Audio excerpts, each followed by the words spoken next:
All right. Shalom, shalom.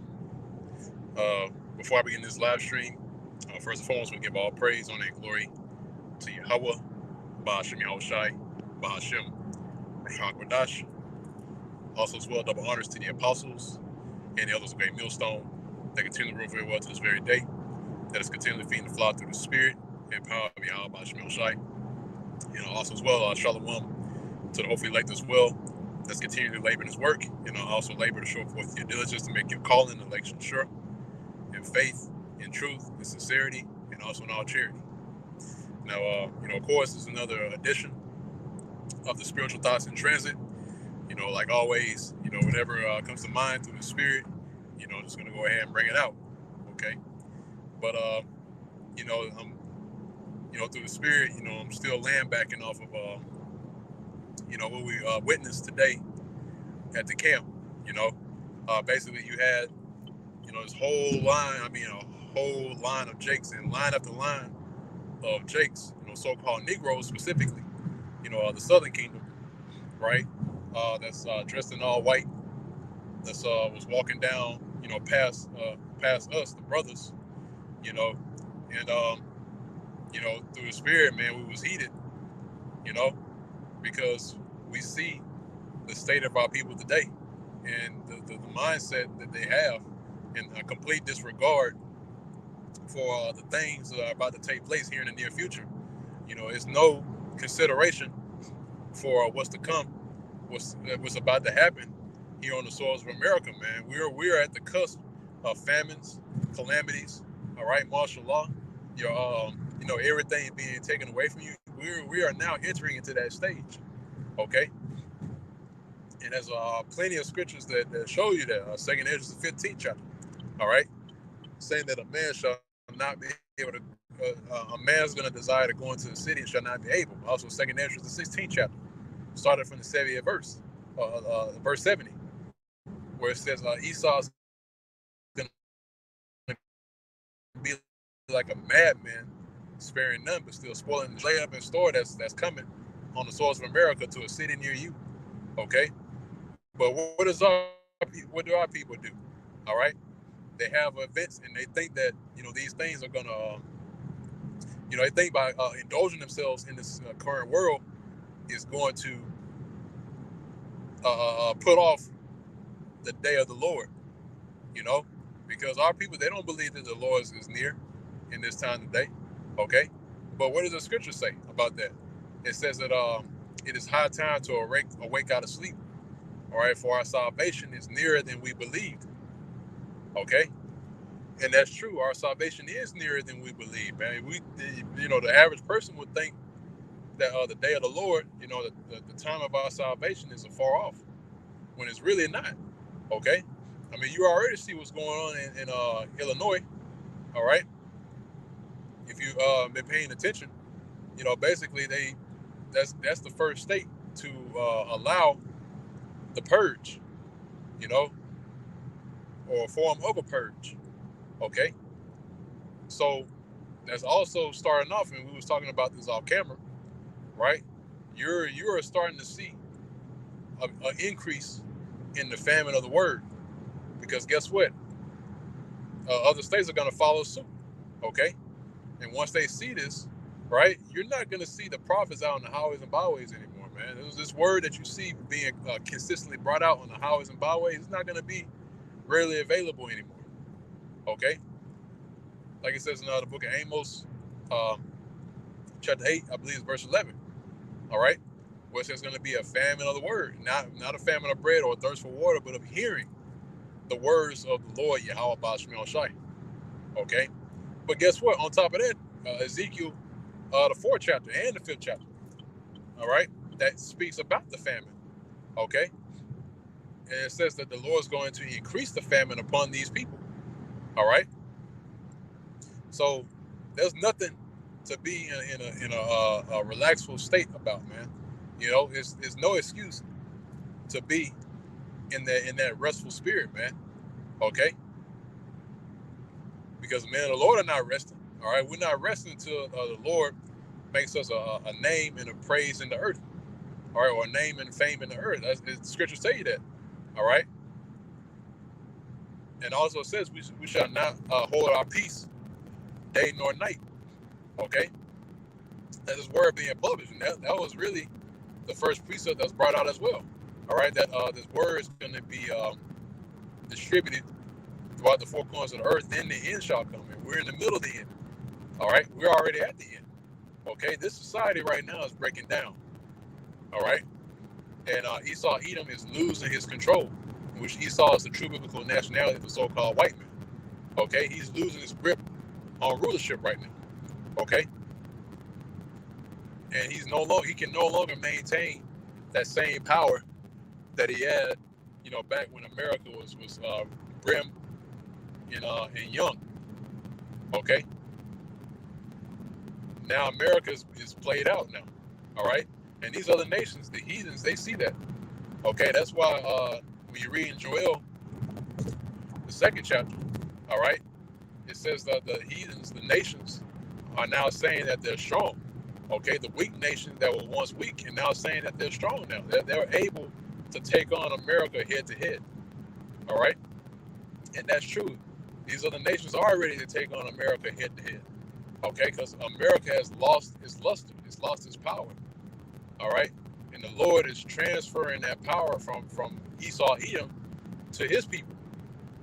All right, so that's why in the time to come when Esau Edom, all right, and these other nations go at each other, right, when they commit war against each other, they're going to be on an equal playing field. Okay, why? Because the Lord has taken that power of rulership away from them. But guess what? Just how you have power, right? When you learn about power, you learn that power is or energy, right? Because rulership is energy, right? It's a power. So when you take that energy away from something, all right, it's got to go somewhere. Okay, it's not just destroyed. All right, it doesn't just disappear. No, it goes somewhere. It goes to a destination. All right. So when the power is completely taken away from Esau Edom, guess what? Him and the heathen are going to go at each other, and they're going to be on equal playing field, like I said. But where is that power going to? All right. Where's that that menacing power that's able to govern the whole entire planet Earth like Esau had?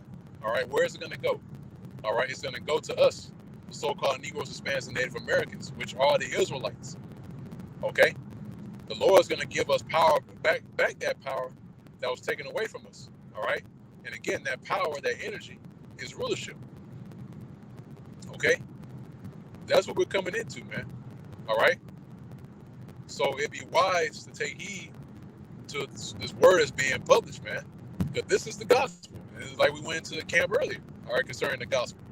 All right, this is the good news. The good news is going to those that are in the lowest state. And our people right now are in the lowest state, man. Okay? To the point of where we are not able to get up. All right? But it's through the spirit and power of Yahweh Shemel Shai that now we are being made upright once again. Okay, now we're entering into the time of rulership once again, man. All right? And it's going to be beautiful. All right? The things that you see here in the society, here in Esau Edom's kingdom, it was nothing, man. All right, you think that what he has is a spectacle and something to woo over? It's not, man. All right, that reminds me of when John the Revelator, when he was receiving vision, he saw Babylon the Great. Okay, and he was marveling at the sight of Babylon. Why? Because Babylon was decked out. All right, it had gold, precious metals. Okay. With a golden cup in her hand, man. All right, the harlot. All right, and she was a sight to behold. Just how America is. America's a sight to behold, man. All right. But the angel asks John the Revelator, he says, "Why are you marveling?" Okay, I'm going to show you. All right, what this harlot is really about. Okay, and that's why you have the mysteries being revealed to us now about Babylon the Great. All right, now we understand. We are in Babylon the Great. We understand that this is Babylon, right? And we understand that, we're in captivity. We're in this situation right now. All right? But just how you have this harlot, right, which is Babylon the Great, which is America, all right? Just how you have a harlot, is in service for a season, right? Because due to her looks, she might be, younger or whatever, okay? But just how, you age, okay? The harlot is aging, okay? And now that same glimmer, all right, that same allure that Babylon had is no longer here, okay? It's gone. It's deteriorated, all right? Like I said, it's aged, okay? And so now the heathens, which partook in Babylon, this harlot, okay, she's no longer desired, all right? And now that she's no longer desired, now the heathen are more inclined to destroy this harlot, man, all right? Because she's done, all right? And like it says in the scriptures, right, in Revelations, where it speaks about rewarding her, I believe it's 11th chapter. The rest of it says, reward her even as she rewarded you, and double unto her according to her works, okay? So what this land has dished out towards our people and has given towards our people, guess what? It's going to be returned unto this place and the ones that rule over this place. Because really, when you read about the judgments of Babylon the Great, you're also reading about the judgments of Esau Edom, which again is the true biblical nationality of the so-called white man, okay? You're also reading about his judgments as well. So when you read about Babylon being given the cup, all right, and, or the things which Babylon has done, it being doubled unto her, that's also talking about Esau, okay? Because Esau is going to get double for what he has done, because he's the one that's ruling over this land, okay? He is the one who has ownership of this place, okay? That's why this place is not even regarded as a country, all right? Because when you really go into it, America is not even a country, all right? When you really go dig into the makings and the foundation of America, America is an enterprise, all right? And they attempted to crown this enterprise with success, all right? I believe that's a Latin phrase that they use, all right, which is called I'm trying to remember. I think it's Inuit Coeptus, all right. I believe that's what it is. I think it's Inuit Coeptus, if I'm not mistaken, which means enterprise crowned with success. All right. Yeah, it is. Yep. It's Inuit Coeptus, which means enterprise crowned with success. All right. In which again they took this place America, and they established this as an enterprise, right?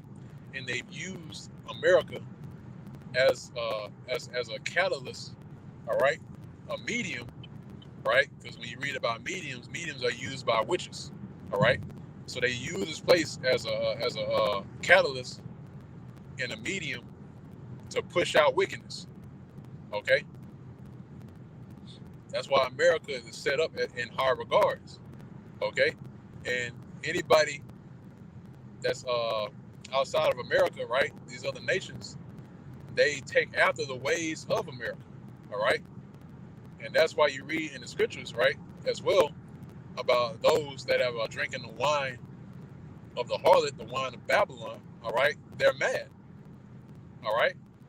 Now, not only does it mean that they're mad, right? That's saying that they want to get at Babylon, which they do, okay? But mad is also synonymous with going crazy, losing your mind, okay? That's another form of being mad, okay? So when these other nations have partaken in the wine of Babylon, even our own people have done that, have partaken in the wine which is given by Babylon the Great, and they have been driven mad, okay? Their senses are gone, okay? They're what's the word I'm looking for? They're it's a term that's called, when you're sober, and you have complete control. I forgot what the term is. It escapes me right now. But your inhibition, it's like so. Our people, all right, and others that have partaken in the wine of Babylon the Great has lost their inhibition. All right, they lost control. All right, to where now they're subject or they're vulnerable to be overtaken. All right, and like I said, that's why I mentioned earlier that the power that the Lord has given these devils is being taken away. All right, and now they're going to be in a pitiful case. All right, and again, like I said earlier, that power that was taken away from them is going to be transferred. All right, it's going to be transferred from them to us. All right, from one people to another. Okay, and that's why when the Lord returns, these heathens, especially Esau, Edom, are not going to have any power in their hands because the Lord's taking that away. All right, that's why I mentioned that they're on equal playing field now. Everybody has the missile. Okay, everybody has the same technology. All right, to do damage.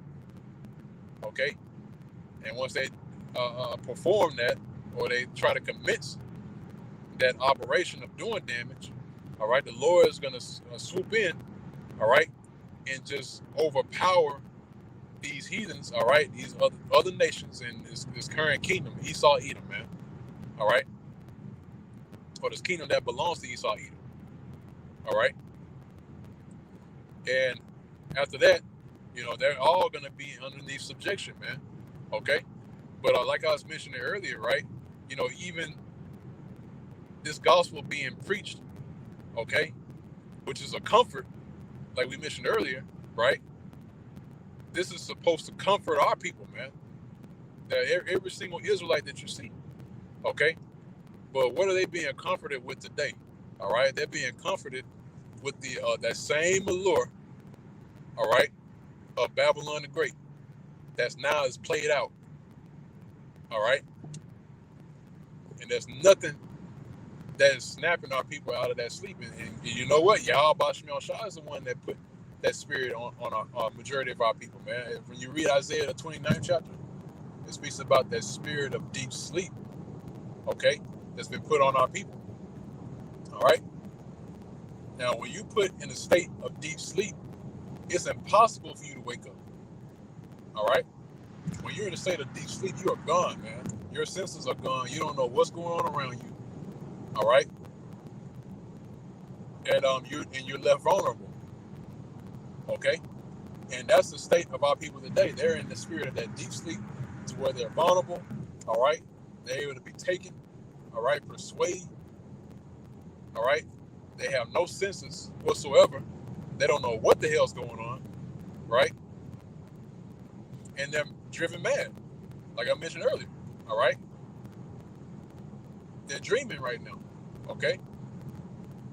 Case in point, like I mentioned earlier, what happened, when you had these whole lines of Jakes that came by the camp, the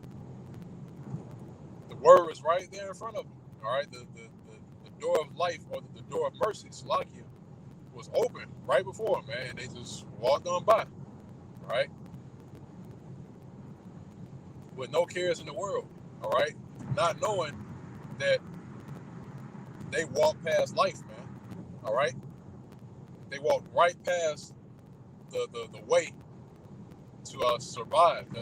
Basically the avenue for your survival, man. This is where we at right now. Okay, survival. All right, and we want to live at the end of this, man. Okay, so in Jake to this very day, right? They believe that them performing these certain acts, and also as well, getting into these different luxurious events is going to save them. No, it's not, man. It's not going to save them. All right. If anything, it's going to lead them down even further to death. All right. Also, there's another scripture, right, that I'm thinking about. Ecclesiastes, I believe somewhere, I believe it's the 5th chapter, if I'm not mistaken. All right, it speaks about it is better to go into the house of mourning than to go into the house of feasting. Okay? And that's what has been presented consistently towards us, towards our people, man. All right? The house of feasting. Okay? To feast, to have festivities, to be in a riotous spirit. Okay? To party and bullshit. Okay? And that is the culture that's been presented towards our people by the hands of Esau Edom, which again is the so-called white man. All right? And they have gladly accepted that, man. They gladly accepted that culture that's been made up. All right? Because it's been fabricated. It's been fabricated and presented, all right, towards our people, and they accepted it, man. Okay? But the true culture, right, the heritage that's been given unto us, all right, is the heritage of our forefathers, which is written within the Bible, man. The Israelites, the Israel of old. Okay? Another scripture that brings to mind, right? It says, seek ye the old paths. Okay? Where is the good way? Okay? Because the old paths is the good way. All right? That's when we was in our full strength. Okay? But when you look at our people, are they in their full strength? No. They're not. They're in the worst case than they was going dating back years. Okay? Even the ones that are the older generation are stronger than the newer generation, man. Okay? Because with each generation that passes by, all right, that next generation is not as strong as the past generation. Why? Because our people are going down the path of death. All right? That power, all right? They're losing that connection consistently. They're gradually losing that connection with the power source, man, which is who? Yahweh Bashmel Shai. All right? And as they continue to go further and further away from the power, right, the Most High, that connection gets weaker. All right? And as that connection gets weaker, right, it gets to the point where that connection is disconnected at that point. All right? To where they have no contact with Yahweh Bashmel Shai. And that's why I brought out the news, right, concerning Illinois. Them, basically giving the green light to have the purge, or to have a purge. Okay? And again, pursuing the Amos chapter 8, verse 11, guess what? We're not going to be out there. All right? So that access to this word, all right, the access to life is going to be cut off. That connection, all right, that our people had as a whole, all right, is going to be taken away from the majority of our people. Okay? And the ones who do, or should I say the ones who have that connection and holding fast to Yahweh Bashmel Shai and his instructions, all right, that connection is getting stronger and stronger. Okay? That's why in the time to come, all right, it's going to be light work for the servants of Yahweh Bashmel Shai. All right? Because that connection is going to be so strong that nothing can break it, man. All right? Nothing in this world, the powers that be, is going to be able to break that. Okay? Because the Lord has established his elect with open communication, man. All right? And that's why the Lord, and that's what we went to earlier, about the name of Yahweh Bashmel Shai, the names of the Heavenly Father and his Son. Okay? Because that's that open communication that the Lord has given unto us. All right? Now the Lord is communicating with us once again. Okay? Because now he has mercy on us. All right? So with that, I'm going to go ahead and close out on that note. I didn't want to make this live stream too long. I'm getting close to my destination. But I'm going to go ahead and off on that note. Lord's will, this was edifying to the elect of the nation of Israel. Lord's will, you were fed to the full with his word, with his live stream. And I was quoting a few precepts, and Lord's will, if you have time, you can go back, look at the precepts that I quoted, look them up, read them, because unfortunately I can't, due to me being in transit. But that's the nature of this live stream. That's why it's known as the Spiritual Thoughts in Transit. But yeah, I'm gonna go ahead and close on that note. Once again, Lord's will, you edified by His word, and once again, I want to give all praise on it and glory to Yahweh, Ba'ashem Yahushai, Ba'ashem Rakhan Kodash. Double honors to the apostles and the elders of Great Millstone everywhere to this day. I'm also as well, Shalom, peace and safety, and salutations to the whole elect. And that's continue to labor in His work and continue to plow, continuing to further this ministry, this gospel, to other members of the whole elect in faith, in truth and sincerity, and also in all charity. And with that, let's say Shalom.